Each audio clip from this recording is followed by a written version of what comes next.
Salut à tous, j'espère que vous allez bien. Donc au moment où vous regarderez cette vidéo, vous me voyez donc dans mon environnement habituel. Sauf que, comme je vous l'avais dit, je vous préparais quelques vidéos pré-programmées, pré-filmées. Parce qu'en fin de compte, je serais déjà partie. Donc forcément, les vlogs vont mettre un petit peu de temps à se mettre en place, autant je les filme que je les monte, voilà. Donc nous voici pour l'instant derrière ma coiffeuse, enfin devant ma coiffeuse, elle est derrière moi. Et donc je me suis dit que j'allais vous partager quelques vidéos, notamment celle-ci qui plaira peut-être pas forcément à tout le monde, mais bon voilà, je pars à l'étranger, forcément je vais faire du shopping. En tant que collectionneuse, beauty addict, appelez-moi comme vous voulez. Et donc forcément je me suis fait une petite wishlist, donc je me suis dit pourquoi pas la partager avec vous. Alors forcément je n'aurai aucun produit à vous présenter puisque forcément je ne les ai pas. J'ai également mes petites notes avec moi parce que je ne peux pas retenir par cœur tous les produits, les marques qui existent là-bas, étant donné que je n'y suis pas habituée. Donc voilà, écoutez, c'est parti, j'ai envie de dire. Donc concernant les soins, alors il faut savoir que, comme je vous l'ai dit dans ma précédente vidéo, les Asiatiques, donc notamment les Coréens et les Japonais, sont très très poussés au niveau de tout ce qui est soins pour la peau.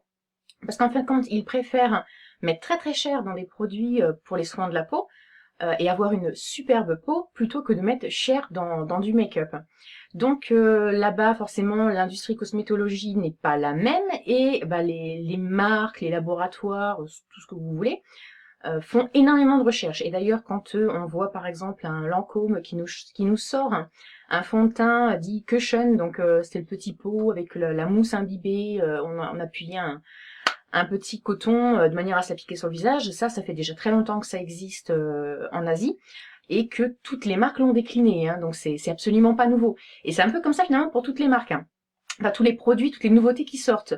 Ça fait longtemps qu'elles existent là-bas, qu'elles ont été testées, approuvées.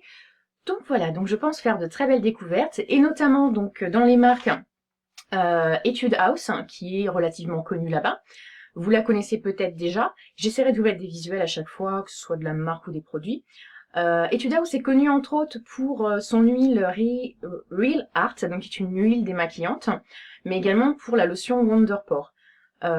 Ils ont énormément d'autres produits, hein, bien entendu. Maintenant, je les connais pas tous. Là-bas, il y a carrément des boutiques, enfin, un petit peu comme chez nous, j'ai envie de dire, mais il y a des boutiques dédiées à chaque marque. Et forcément, quand je vais rentrer dans le temple de Etude House, par exemple, je vais avoir une multitude de produits que je ne connais pas. Ce qui va être compliqué, va être de traduire les étiquettes peut-être, donc j'espère que minimum c'est écrit au moins en anglais dessus, mais bon, voilà. En tout cas, il y a Etude House. Il y a également Skin Food. Donc Skin Food, c'est une marque de produits toujours de soins pour le visage, et le corps peut-être aussi d'ailleurs, qui est à base d'aliments, j'ai envie de dire. Fruits, légumes, riz, enfin, voilà. En tout cas, ce sont des produits naturels qui sont très bien réputés.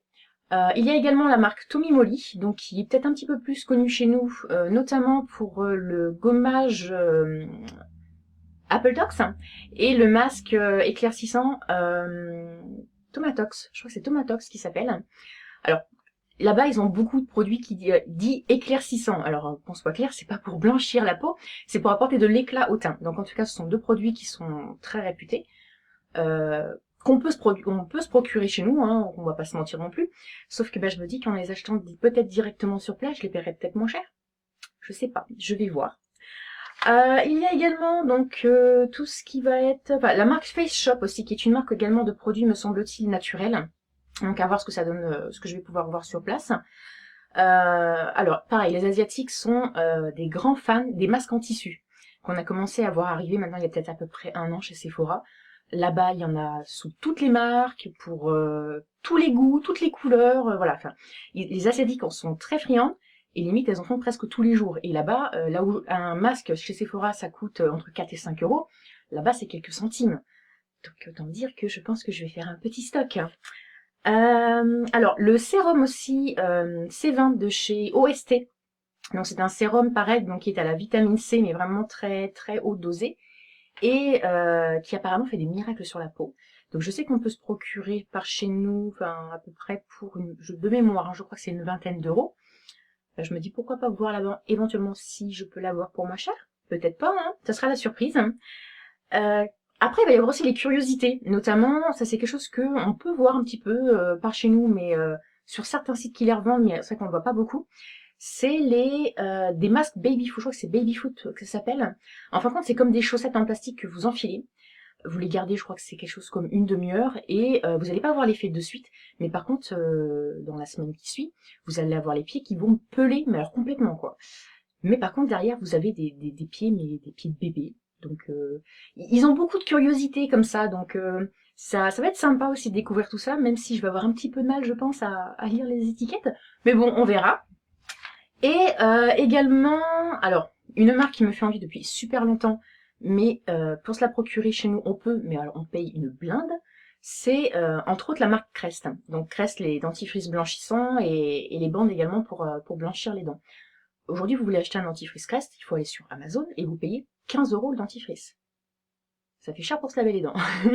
Donc, je vais regarder là-bas, que ce soit Crest ou d'autres marques, parce qu'en fin de compte, en France, on a une réglementation sur tout ce qui est taux de produits blanchissants dans les dentifrices, ou oxygénés, ou produits, je ne sais pas comment ça s'appelle, qui là-bas est plus élevé que chez nous.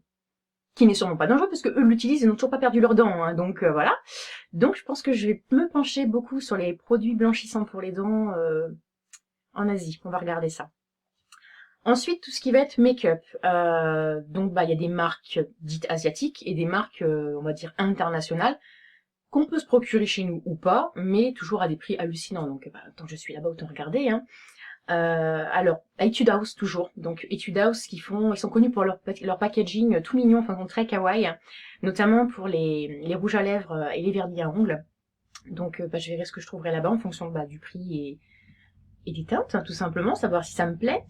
Également la poudre banana de chez Benai, donc on en entend beaucoup parler, en bien et en mal. Mais à 20 € le flacon de poudre, bah c'est pareil, ça fait un petit peu cher quoi. Donc c'est pas une marque asiatique, hein, je le sais.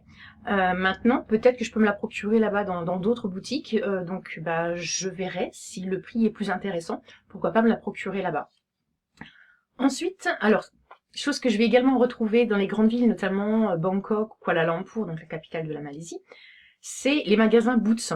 Donc là, les magasins Boots qui sont des magasins anglais.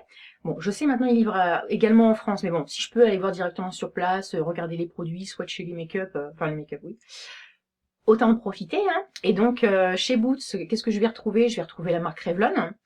Je vais retrouver la marque Neutrogena, notamment pour les fonds de teint, parce que ben moi personnellement, j'ai jamais vu les fonds de teint Neutrogena vendus en France. Également Real Techniques, donc tous les pinceaux. Donc à voir si bah, c'est intéressant de les acheter là-bas ou pas. Mais également Soap and Glory, donc qui est une marque anglaise hein, bien sûr. Aussi bien pour les soins, mais également pour le make-up. Et moi, c'est ce qui m'intéresserait vraiment de pouvoir regarder là-bas, c'est le maquillage de chez Soap and Glory. Donc les poudres bronzantes, voilà, tout ça. Donc regardez les liners, les rouges à lèvres, parce que je sais qu'ils ont toute une gamme de maquillage. Et puis bah, c'est toujours difficile de choisir sur internet, hein, si on se plante au niveau des couleurs, vu le prix qu'on paye déjà pour se les faire rapatrier, ça m'embête un peu, donc je vais voir ça là-bas. Et également donc d'autres boutiques auxquelles je vais avoir accès, surtout dans les grandes villes, surtout au niveau des aéroports. Ça va être Victoria's Secret, donc les brumes, les gels douche, les baumes pour le corps, voilà, je vais regarder ça. Et Bath Body Works pour tout ce qui va être bah, bougies, produits pour le corps aussi, les brumes, les gels antibactériens. Quoique j'ai entendu dire que pour Victoria's Secret et Bath Body Works, les prix ne sont pas forcément intéressants à l'étranger. C'est aussi cher, voire même plus cher que quand on se les fait rapatrier chez nous. L'idéal, en fait, c'est vraiment de pouvoir aller sur place les acheter. Mais bon, en étant dans les boutiques, enfin quand je dis sur place, c'est aux États-Unis. Hein. Mais bon, en étant dans les boutiques, je risque sûrement de pouvoir profiter des Get One, One Free. En gros, c'est vous en achetez un, vous en avez un gratuit, vous en achetez un, vous en avez un à moitié prix. Voilà. Donc je risque de trouver ces offres-là qui vont être bah, forcément super intéressantes. Hein. Gel antibactérien, 5 pour 1 dollar. Bon, bah voilà. Donc bah, je verrai bien tout ça sur place. Bien entendu, donc bah, c'est une liste de marques ou de produits que je vous cite par rapport à ce que j'ai pu regarder un petit peu sur internet avant. Maintenant, je pense que je vais découvrir encore énormément de choses là-bas. Je pense aussi notamment, là j'ai un flash, la marque Misha aussi, qui est une marque assez connue de maquillage là-bas. La marque Shiseido aussi, qui est beaucoup plus abordable en Asie qu'elle ne l'est chez nous. Donc je verrai bien, je verrai bien. Notamment, et pareil, il y a énormément de magasins, notamment sur Bangkok, qui s'appellent les 7-Eleven, qui sont a priori un équivalent du Monoprix chez nous. Donc ils vendent aussi bien de la nourriture que du soin, voilà, ils vendent un peu de tout. Et bah, là-bas, on retrouve tous le maquillage et les soins dits drugstore, mais asiatiques.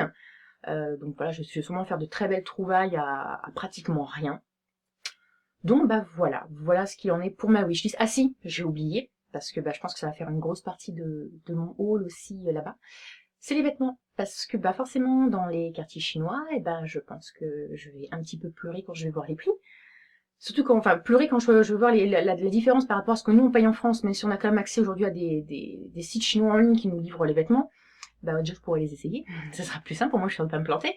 Et pour bah, des gens qui sont en ligne, qui m'en ont parlé, apparemment les vêtements c'est hallucinant là-bas, limite, il faut presque partir avec rien et tout s'acheter sur place.